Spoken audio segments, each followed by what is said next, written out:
Muito obrigado, senhora Gisele, pelas explanações. Eu passo a palavra agora para suas considerações para o deputado Arlen Santiago. Caro presidente, senhoras deputadas, senhores deputados, membros do governo, pessoal da SAM Mineração, a gente está vendo com muito bons olhos, e eu tenho certeza que junto comigo, o povo de Gromogol, o povo, a grande maioria do povo de Padre Carvalho, de Josenópolis, de Cristália, de Fruto de Leite, de Salinas, vê com muito bons olhos um outro projeto para aquela região de tanta dificuldade, de tanta pobreza, de tanta fome, vamos dizer assim, de tanta falta de água. Nós vimos que nós tivemos aí um projeto de 16 anos no governo federal, que não conseguiu mudar nada a vida dessa população lá. Nada, de jeito nenhum. E era um projeto que gostava muito da mineração. Era um projeto que o governo federal valorizava demais, estimulava o Eike Batista com empréstimos subsidiados e muita coisa boa. Tivemos também, nesse mesmo projeto, 4 anos do governo Pimentel aqui, que também não mudou em nada a vida desse povo que está lá. Não deu a eles uma nova opção.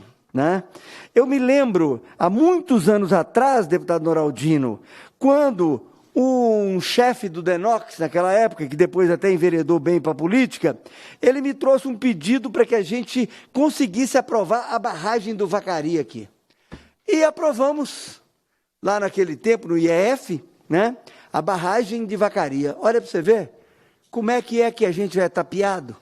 Sabe o que foi feito? Liberou 1 milhão pelo DENOX para fazer a barragem, botaram lá uns 4 compensados, dizendo que era instalação do canteiro, saiu R$1 milhão, veio a campanha política e depois nunca mais nada de barragem, nem se ouviu falar mais nessa questão de Vacaria.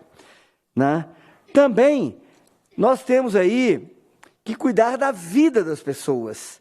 E, infelizmente, muitas pessoas estão morrendo de dificuldade, de inanição, de falta de água. E essas pessoas morrem muito também na região, na BR-251. E nós tivemos esses 16 anos de um projeto que não corrigiu em nada a nossa BR-251. Esse projeto da SAM Mineração é um projeto que vai gerar na construção 6 mil empregos por quase 3 anos, 1.200 empregos diretos depois. E aí, agora, felizmente, depois do governo do Pimentel, nós estamos tendo um governo que está cuidando de terminar a Escola Técnica de Gromogol, inclusive nós estivemos lá na semana passada, e também o governador autorizou, através da Júlia Santana, a construção da sede própria da Unimontes nessa região. Isso já é uma certeza desse impacto positivo para a geração de riquezas que pode ter nessa região. E, com isso, preparar a população para que ela consiga ter esses projetos. Além disso, conforme o deputado Carlos Pimenta falou, e a Gisele da SAM também falou, são milhares de toneladas de fécula de mandioca que vão ser compradas pela empresa lá, para poder empurrar esse minério para frente. Depois, são 1.000 projetos de irrigação de 1 hectare, quer dizer, são 1.000 pessoas lá que vão ser treinadas para plantar e vão ganhar todo esse material, coisa que os governos passados nunca quiseram fazer para melhorar a qualidade. E tem uma coisa que eu não vi aqui ser falada, que é o seguinte: as máquinas que forem trabalhar embaixo da barragem de minério, elas não terão seres humanos nela, elas terão pessoas que vão comandar por joystick as pá carregadeiras, os tratores, os caminhões, de maneira que a possibilidade de um acidente com mortes humanas está sendo muito bem pensado. Além disso, o prefeito Diego de Gromogol, o Jairo Júnior de Cristália, o Nilcinho de Padre Carvalho, presidente da Mans, o Quinca de Salinas, o Marlon de Fruta de Leite e o Galego de Daia, nosso vice-prefeito lá, estão muito entusiasmados com esse projeto. E, além disso, já está começando a surgir uma ideia da gente começar a trabalhar, depois de implantado isso, quem sabe a gente não consegue arrumar, ou com os próprios donos da empresa, para montar uma siderúrgica lá, porque lá tem muita floresta plantada. Então, se vai gerar 1.200 empregos diretos, mais 1.000 hectares de irrigação. Se a gente ainda conseguir botar uma siderúrgica, vem mais 500, vem 1.000 empregos, vai usar essa matéria-prima sem gastar tanto com frete e poder gerar aí 3, 4, 5 mil empregos diretos. Então, nós trabalhamos muito para que esse licenciamento pudesse sair do IBAMA e viesse para Minas Gerais. Por quê? Porque tem uma taxa de 0,5% em condicionantes, que ela é paga, se for para o IBAMA, e pode ser gasta aonde quiser. Em Minas Gerais, ela vai ter que ser feita aqui em Minas Gerais, e aí nós vamos poder negociar com a Marília, com o governador, para que esses 60 milhões, 55 milhões, possa ser empregado na própria região.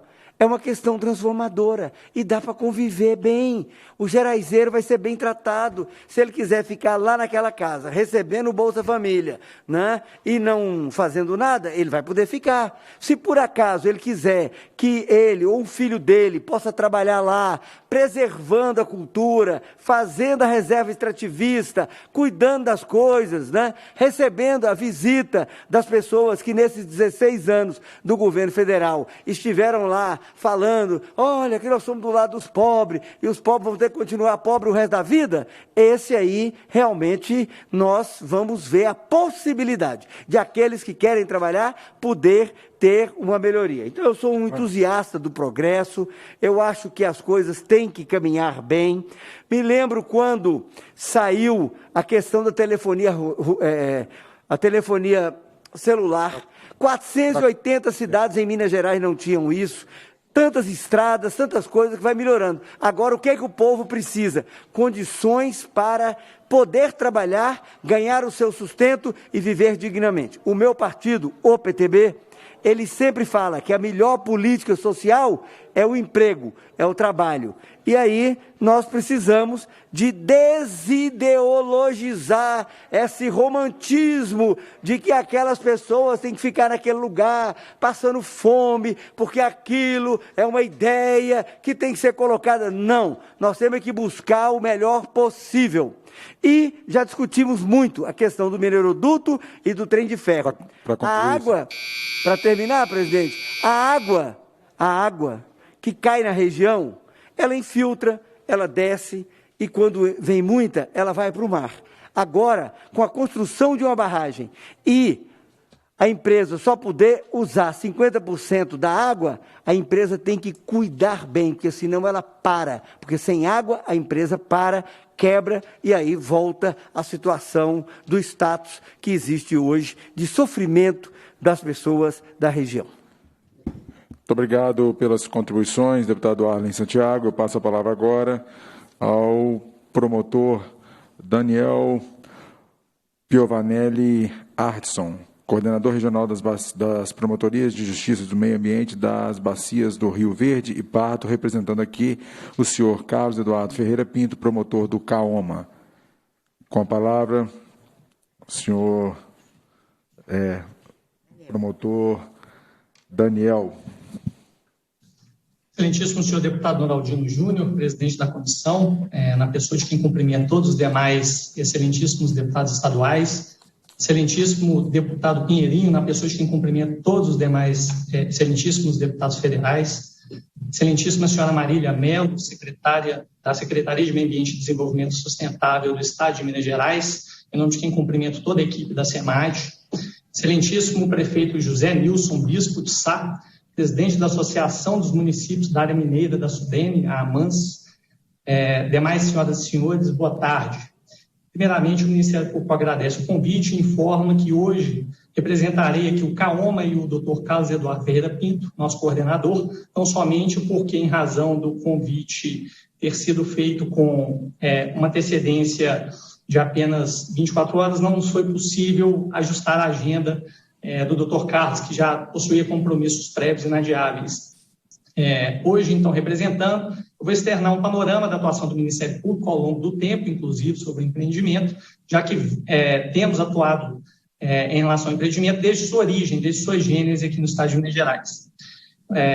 Então, apenas a título de conhecimento, o Ministério Público atuou quando do início do projeto, da primeira etapa dele, a primeira tentativa de licenciamento junto ao IBAMA, que foi arquivado por inviabilidade ambiental nos anos de 2016 e 2017. Contudo, não sei se é de conhecimento de todos os senhores, mas no ano, salvo engano, de 2014, o Ministério Público já havia ajuizado uma ação civil pública na Justiça Federal, tratando exatamente do empreendimento, né? Na ocasião, contudo, em razão do declínio do empreendimento pelo indeferimento da licença, não foi necessário qualquer outro tipo de atuação ministerial à época.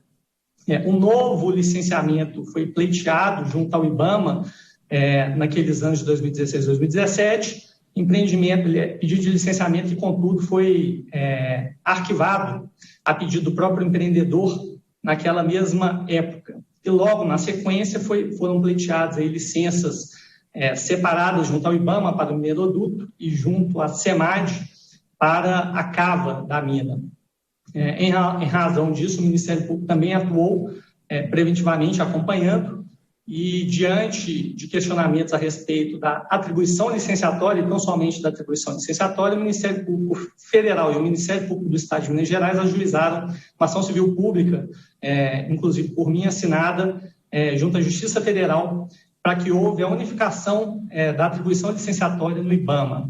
Uma primeira decisão liminar naquela ação suspendeu o licenciamento do empreendimento e uma decisão liminar de revisão alterou a primeira decisão, inclusive sendo objeto de embargo de declaração, que a complementou, e nesta segunda decisão o juízo federal, o excelentíssimo juízo federal, entendeu por bem autorizar, no caso, muito embora mantida a atribuição do IBAMA para a competência licenciatória, o juízo federal entendeu por bem autorizar a concessão, a permissão para a delegação da atribuição licenciatória do empreendimento, das atividades do empreendimento à SEMAD. E assim foi feito, a empresa procurou o IBAMA autorizou a delegação da cava da mina ao Estado de Minas Gerais, e na sequência o Ministério Público, no processo em questão, foi excluído da lide, né? O Ministério Público foi retirado da lide por entendimento de que não teria ali legitimidade ativa para atuar na ação, que ficou, portanto, sendo acompanhado exclusivamente pelo Ministério Público Federal, muito embora pendente ainda de julgamento um recurso do Ministério Público Estadual para que nós retornemos a integrar a lide, tá? Muito embora essa exclusão, o Ministério Público do Estado de Minas Gerais continuou a acompanhar o empreendimento, principalmente porque ele entendo sido delegado ao Estado de Minas Gerais, a SEMAD, o licenciamento da cava da mina, nós temos atribuição constitucional para acompanhá-lo, e visando acompanhar e conhecer por completo o empreendimento e seus impactos ambientais, o Ministério Público de Minas Gerais, por meio do CAOMA, firmou com a SAM, então, um termo de compromisso com o único objetivo de obter informações técnicas qualificadas do empreendimento por empresa com experiência e expertise em avaliações análogas. Como os senhores, como Vossa Excelência certamente percebem, o empreendimento é de um porte absurdo, é um mega empreendimento de fato, tanto está sendo licenciado em classe 6, a maior classe de licenciamento ambiental do Estado, e o Ministério Público precisava, como precisa, de informações técnicas também qualificadas para que ele possa, caso necessário, dar uma resposta adequada em eventual atuação técnica ambiental, que é a atuação típica desta coordenadoria que represento e deste Centro de Apoio Operacional que estou a representar também nessa data. A partir de informações técnicas qualificadas e avaliadas por empresa de absoluta expertise técnica, então, o Ministério Público de Minas Gerais terá condições, caso necessário, de atuar de modo técnico, sempre em prol e sem esquecer de maneira alguma a defesa dos princípios da proteção integral e do desenvolvimento sustentável do meio ambiente. Além deste acompanhamento da matéria ambiental pelo CAOMA, as questões atinentes a comunidades tradicionais, aos atingidos, elas vêm sendo acompanhadas cineticamente no âmbito do Ministério Público de Minas Gerais pela CIMUS Norte, que é a Coordenadoria de Mobilização Social do Norte de Minas, em atuação conjunta, neste caso, com o Ministério Público Federal.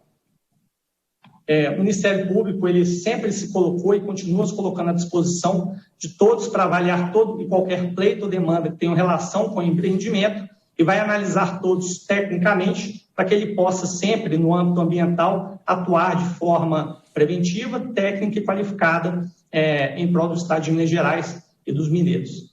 Sempre respeitando, contudo, a Constituição, a lei e a necessidade de uma atuação técnica de alta expertise na manifestação.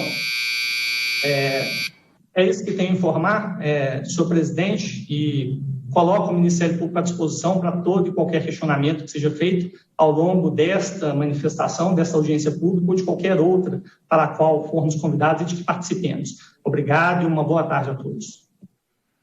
Muito obrigado, doutor Daniel, pelas contribuições, pelos esclarecimentos. Eu passo a palavra agora ao representante da Superintendência do IBAMA, senhor Pedro Paulo Ribeiro Mendes de Assis, representando aqui o senhor Enio Marcos Brandão Fonseca.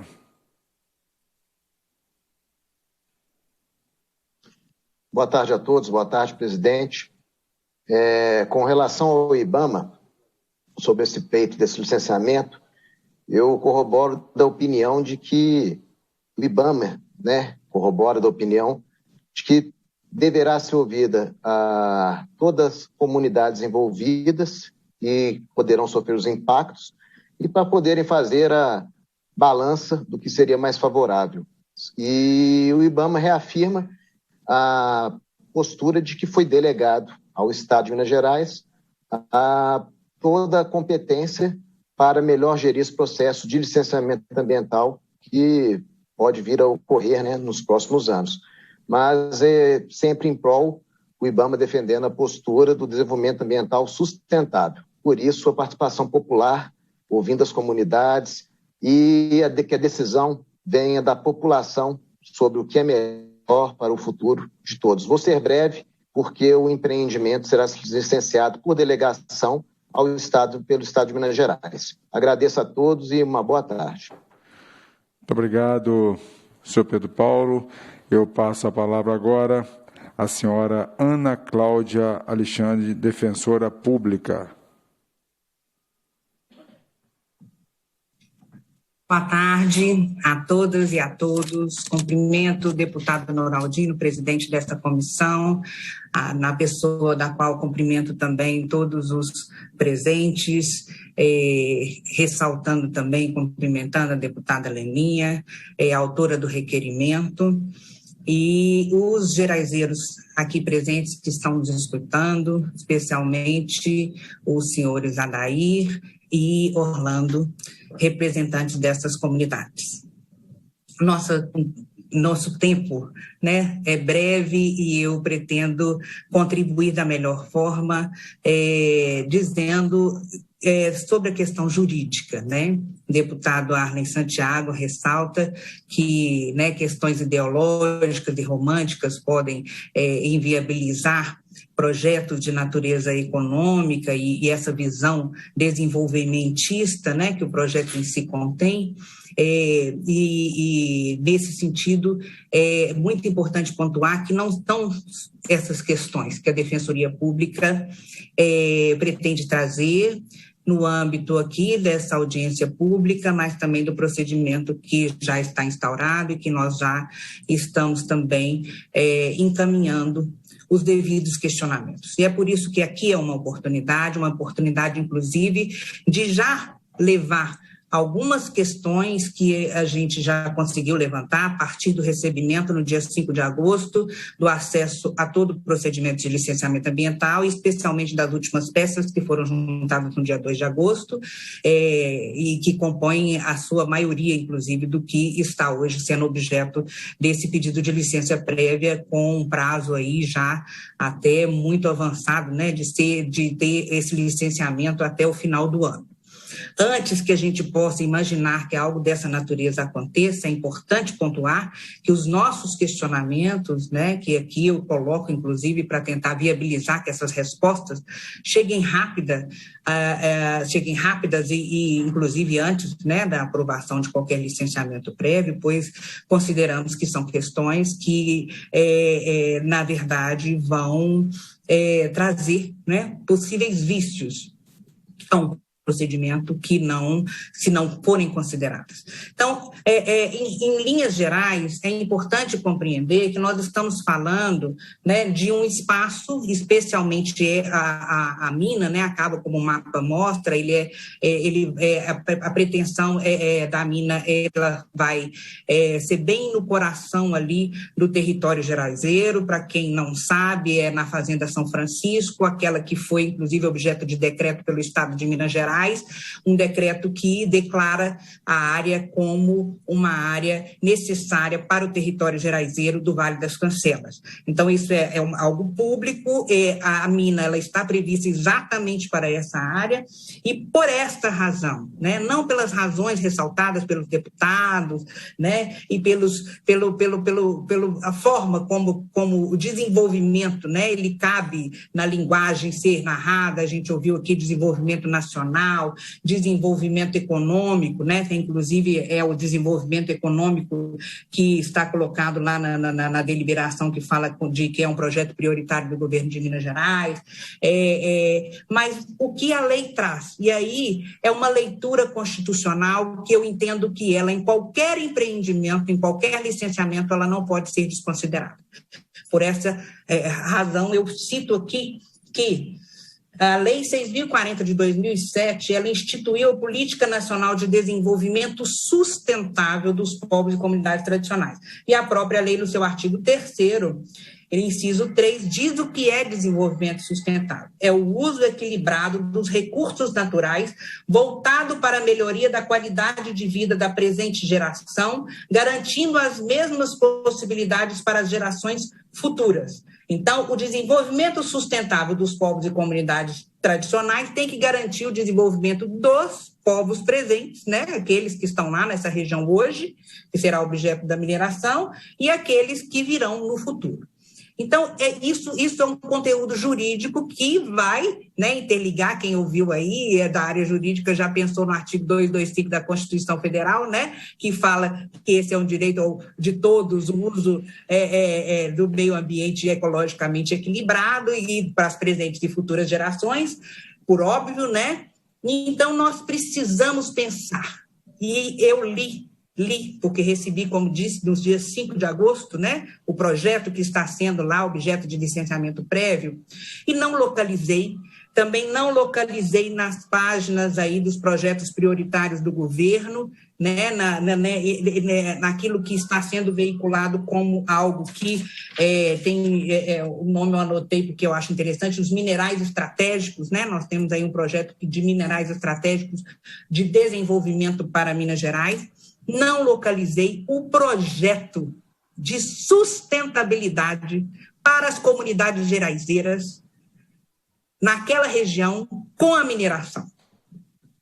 E isso eu entendo que tem que ser apresentado, isso será um vício no processo de licenciamento ambiental, porque aqui não queremos atacar nenhum projeto de desenvolvimento econômico, né, que pode vir a trazer, né, desenvolvimento e melhoria até no acesso à água, como está sendo dito aqui, para as comunidades de toda essa região tão sofrida, né, com a falta d'água. Então, assim, pensar que um projeto de mineração pode chegar a ter um potencial desse tão, né, valoroso, é necessário que conheçamos previamente o que será feito por essas comunidades. Isso não pode ficar no limite de uma compensação ambiental, porque nós não estamos falando simplesmente de uma conta que casa, porque eu penso que aqueles bonequinhos estão sem essas estruturas, e aí o projetinho vai resolver o problema dos bonequinhos, porque não são bonequinhos, né? São pessoas, e além de pessoas, são comunidades tradicionais, que tem todo um arcabouço jurídico nacional que as protege e que obriga que não só elas, mas que as suas futuras gerações tenham Assim é o desenvolvimento sustentável. Então, convido e desafio tanto essa casa como ao Estado que está aqui presente, como também a SAM, que apresentou o seu projeto, mas não trouxe para nós. Qual é o projeto de desenvolvimento sustentável para as comunidades geraizeiras do Vale das Cancelas, que sofrerá um projeto de mineração? E a gente coloca um sofrimento, porque é o sofrimento que nos induz que ali deve ter uma compensação ambiental. Compensação ambiental só existe quando há danos. E os danos hoje da mineração, eles estão sendo dimensionados também como danos existenciais. E nós estamos falando de comunidades geraizeiras que se terão o seu território deslocado, porque a mina vai ficar na Fazenda São Francisco, que é território geraizeiro, então haverá deslocamento regional de comunidades tradicionais.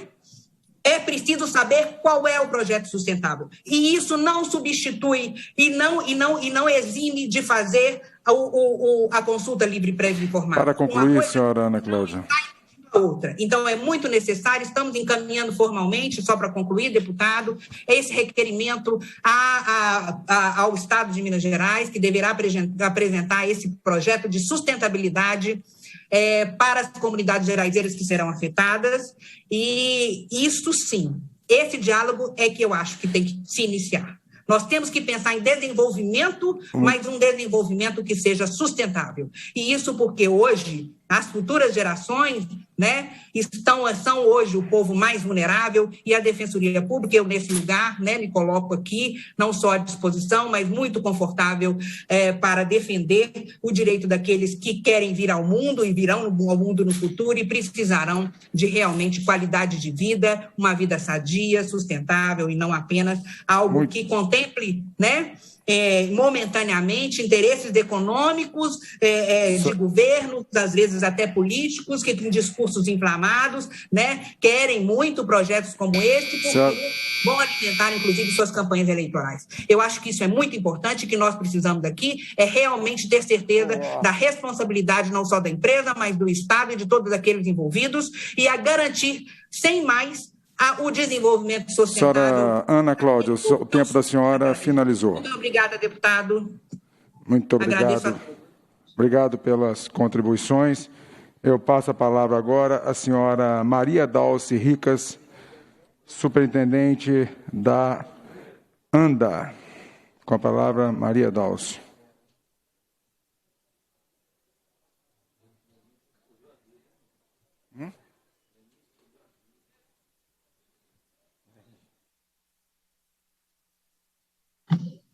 Boa tarde, deputado Noraldino. Boa tarde a todos e a todas. Eu estou sendo escutada?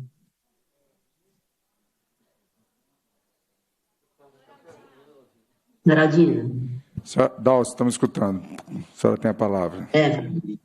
Muito obrigada por permitir a participação da ANDA nessa audiência pública, uma discussão tão importante.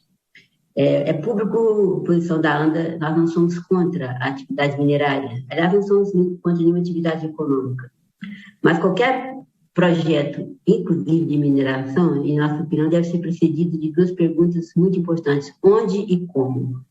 Onde? Porque muitas vezes o valor ambiental, cultural e outros históricos e locais podem ser maiores do que supostos benefícios econômicos e sociais que podem ser gerados. Então, é uma pergunta muito importante que tem que ser respondida.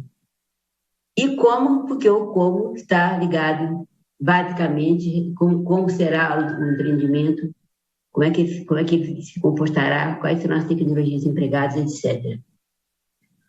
Esse projeto da SAM Mineração, né, situa-se em uma região que está sendo muito desmatada, fogo, sem que o Estado consiga ser realmente um protagonista no sentido de garantir uma maior uso dos recursos naturais e cujas ações têm impacto diretamente sobre a água, que já é pouca na região. O governo de Romeu Zema considerou o projeto como prioritário. A gente fica curioso aí por que ele considerou prioritário. Demonstrou-se que não há outras opções de desenvolvimento para a região, porque, como nós sabemos, já há quase um século que a região da área da Sudene e que vive sendo falado em desenvolvimento, e hoje se fala, não, que a região é pobre, que a região o pessoal passa fome, etc. e tal. Agora temos mais um megaprojeto que trará a redenção das comunidades. Quando a gente fala em licenciamento, pensa que o licenciamento vem para provar a viabilidade ambiental do empreendimento. Mas o licenciamento, há indicativos sérios de que o empreendimento não é viável ambientalmente, né? O percentual de minério que tem na mina que eles querem abrir é baixíssimo, muito baixo mesmo, gerará, né, como já foi falado, bilhões de rejeitos, e mesmo qualquer projeto, como anunciou a representante da empresa, de destinação do projeto, a construção civil, a fabricação de tijolos, etc., não será, nem arranhará a quantidade de rejeitos que será gerado e que terão que ser acomodados em algum lugar próximo à mina. Claro que o licenciamento é um direito da empresa, de qualquer pessoa física, não se pode negar o licenciamento. Mas ele também não pode ser carta marcada. E nesse caso, tratando-se de um megaprojeto, é preciso que o licenciamento ambiental seja aliado, mais do que nunca, ao licenciamento social, ao licenciamento econômico. Há outras questões que têm que ser consideradas, além dos impactos ambientais gigantescos que vão acontecer. Por exemplo, nós sabemos que todo mega empreendimento ele é um ponto de atração de novas populações. Como é que isso vai ser encarado pelo Estado? Ele certamente não pode e não vai delegar responsabilidade à empresa de arcar com os impactos desses deslocamentos, como aconteceu em outros locais, né? Que populações de 10 mil habitantes, de repente, pularam para 50 mil.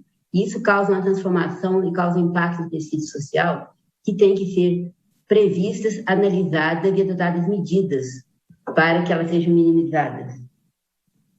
E outra coisa que nos preocupa, o custo, né, de exploração de um minério com alto teor, tão baixo teor, ele é mais alto, né, do que minas que têm um teor mais alto. Nesse momento, né, o minério de ferro está em alta no mercado internacional, a demanda de consumo é grande. Mas o que vai acontecer se, de repente, a demanda cair, o preço do minério baixar? Como é que esse minério vai concorrer com outras minas que têm um custo mais baixo? Não vou dizer de grandes empreendimentos, mas de pequenos e médios empreendimentos minerários, nós temos muita cicatriz no estado de empresas que começaram a minerar e depois, por algum motivo, abandonaram, sumiram e deixaram o passivo ambiental para a sociedade. Ou seja, embolsou-se o lucro, mas socializou-se os prejuízos. Foi citado aqui, me parece, pelos deputados, né, como ou então pela representante da empresa, não sei, por exemplo, que haverá um projeto de irrigação de 1 hectare para cada pessoa, né, para cada pessoa que quiser, né, que aceitar. Mas eu vou citar o projeto Jaíba como um bom exemplo, né, também que é um mega projeto de irrigação lá da América Latina, que foi propalado, né, também como grande redentor, e hoje nós sabemos que através de laranjas ou diretamente já existem latifúndios dentro do projeto Jaíba, porque por diversos mecanismos essas pessoas foram vendendo os lotes. Muito obrigada, deputada, eu vou encerrar agora.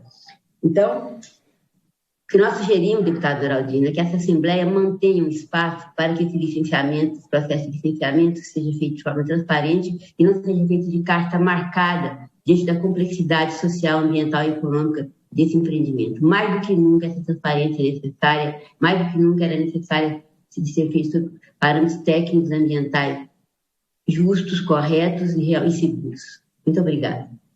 Muito obrigado, Maria Dalce. Fica registrado aqui o nosso reconhecimento pelo grandioso trabalho realizado pela ANDA e a nossa consideração em relação a todas as contribuições que são dadas a essa comissão pela ANDA. Eu passo a palavra agora ao senhor Diego Fagundes, prefeito de Grão-Mongol. Diego está acompanhando?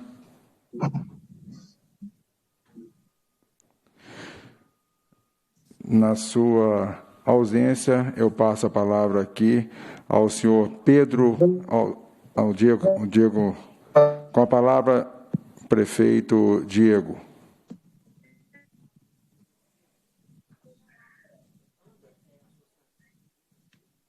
Defesa ambiental. Mais participo dessa. Eu venho falar. Diego, a sua conexão. Em nome do Prefeito, eu vou passar a palavra para o senhor José Nilson Bispo, e a assessoria vai entrar em contato com o senhor para acertar a conexão. Com a palavra, o senhor José Nilson Bispo, presidente da Associação Mineira dos Municípios da Área da Sudene, em Minas Gerais, AMANS. Cumprimento o deputado presidente Noraldino, nosso deputado Arley Santos, Gil Pereira, Zé Reis, deputado Perim, Leninha, Vigílio, doutor Danilo e demais presentes. Já acompanho esse projeto da ação há muito tempo. A gente aqui, na região de Padre Carvalho, Grão-Mogol, é uma das regiões de Minas Gerais mais sofrida. E onde é que esse projeto vai acontecer? É uma das regiões que as terras não são produtivas. A gente vê a dificuldade nossa aqui, a dificuldade de Padre Carvalho e toda a região do norte de Minas. Nós precisamos de desenvolvimento, nós precisamos aqui de emprego e renda, onde as pessoas passam necessidade, coragem de trabalhar tem, mas não acha serviço. E esse projeto da ação é um projeto que vai ajudar não só a nossa região, como todo o norte de Minas. Então, precisamos viabilizar esse projeto. Nós precisamos realmente tirar do papel todas as pessoas, unir para que isso aconteça, desde que respeitam os direitos das pessoas, o direito dos geraizeiros que lá se encontram. Aqui na nossa cidade, Padre Carvalho, Grão-Mogol, Fruta de Leite, todos nós somos geraizeiros.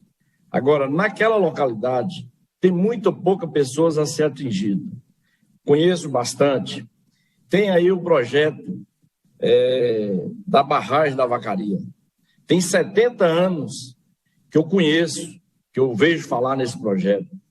É um projeto que a barragem, esse projeto, desde a época do Denox, já estava aprovado. E agora, com a ação, executando esse projeto dessa barragem, vai ajudar muito na nossa região. Sobre a água, às vezes as pessoas acham que demora a encher essa barragem. Nós temos exemplos aqui da barragem de Irapé. A barragem de Irapé, quando foi projetada essa barragem, eles falavam que ia demorar 5, 6 anos para encher. O primeiro ano, a barragem encheu. É o caso dessa barragem da Vacaria. Todas as pessoas aqui da região esperam essa barragem, porque onde é que vai ajudar?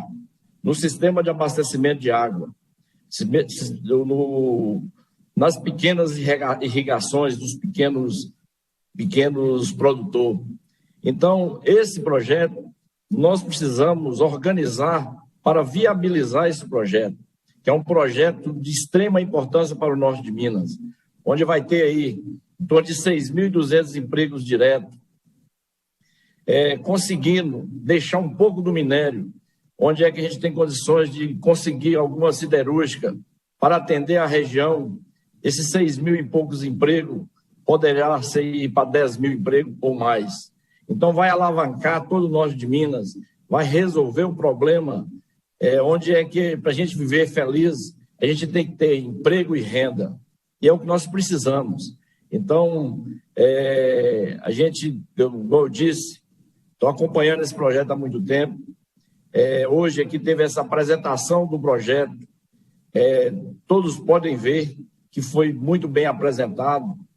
E quero também parabenizar a promotoria, porque quando teve o embargo, nós tivemos a oportunidade de conhecer melhor o projeto. Nós fomos lá com o pessoal da SAM. A mesma coisa que eles falaram lá, a mesma coisa do projeto que eles apresentaram, foi a mesma coisa que eles falaram com a gente aqui há mais de 10 anos atrás. Então, significa que o projeto é viável. Aqui toda a nossa região está torcendo e precisando e querendo que esse projeto aconteça. No mais, eu quero agradecer e parabenizar a todos vocês pela iniciativa dessa audiência. E obrigado. Muito obrigado, senhor José Nilson Bispo. Eu passo a palavra agora à senhora Aline Aparecida Gomes Ruas, coordenação estadual do Movimento dos Atingidos por Barragem. Boa tarde. Gostaria de agradecer à deputada Leninha pela oportunidade. Boa tarde a todos e a todas. Parece que estamos falando de um projeto diferente, né? Acho que uma das primeiras coisas para a gente colocar é que em todas as falas não está sendo respeitado, e já vem sendo uma prática no governo de Minas Gerais, no estado de Minas Gerais, os acordos sem participação do povo. Então, a gente percebe que o povo geraizeiro não está sendo convocado e não há formas de participação. E não está sendo respeitada a lei da OIT 169, que deve se fazer antes de processo de licença ambiental, de acordos, do povo e ser consultado se há interesse ou não. Então, é um povo tradicional. Nós estamos falando do povo geraizeiro, dessa área que vai ser atingida. Mas também estamos falando de comunidades que vai ser atingida por todo o mineroduto, de Minas à Bahia. Então, primeiro colocar isso, que a gente está aqui para falar que a gente não está aqui para debater a construção e perspectivas do complexo minerário da SAM. Nós estamos aqui para colocar a necessidade e a legitimidade do povo tradicional a ser consultado. E o que está acontecendo aqui é um crime. É mais um crime que o povo não está participando e estão aproveitando da pandemia para acelerar processos. E isso não pode acontecer. A gente não quer que isso aconteça em Minas Gerais. Minas Gerais tem outros potenciais que podem ser trabalhados. Dizer também que sobre esses projetos, né, a Irapé, nós que somos do movimento de atingidos por barragem, a gente percebe. A Irapé veio com um discurso para trazer água e energia. E a região do Vale do Jequitinhonha, norte de Minas, é a que tem o menor acesso à energia em Minas Gerais e a menor taxa de acesso no Brasil. Então, não resolveu o problema. Sobre a barragem do Vacarias, também a gente gostaria de colocar que aqui na região nós temos projeto de barragens, e olha que não tinha projeto de mineração casado com eles. Vamos citar a barragem do Setúbal, onde a população atingida e no entorno da cidade, a própria sede não tem acesso à água, e também a barragem do Calhauzinho, no município de Araçuaí, onde comunidades a 5 quilômetros da barragem não têm acesso à água. E no projeto também da SAM, não tem o plano de desenvolvimento e de acesso à água para essas comunidades. Isso não está colocado lá. Sabe por quê? Por que não está colocado? Como que será o acesso a essas comunidades à água? Porque não é esse o real interesse. O interesse é para atender à mineração. Então, a gente gostaria de colocar sobre isso. Já foi muito dito sobre o que esse projeto tem de uso alarmante de água, que poderia abastecer 2 vezes Montes Claros. Só que esse projeto também ele vai acabar com 70 nascentes, numa região que é semiárida.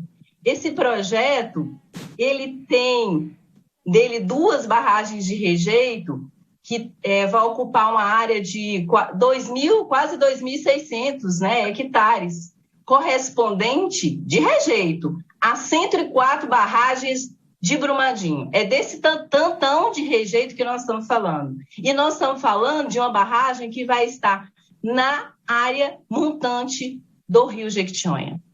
E, além do mais, abaixo dessas barragens de rejeito, tem 12 barragens que desaguam no Rio Vacarias. Qualquer contaminação vai ocasionar um desuso da água, né? Que a água vai ficar toda poluída de nós que estamos aqui abaixo. Então, dizer que esse projeto, ele não só diz respeito, mas diz respeito ao povo geraizeiro e também a toda a bacia do Jequitinhonha e a toda a bacia do Rio Pardo, né?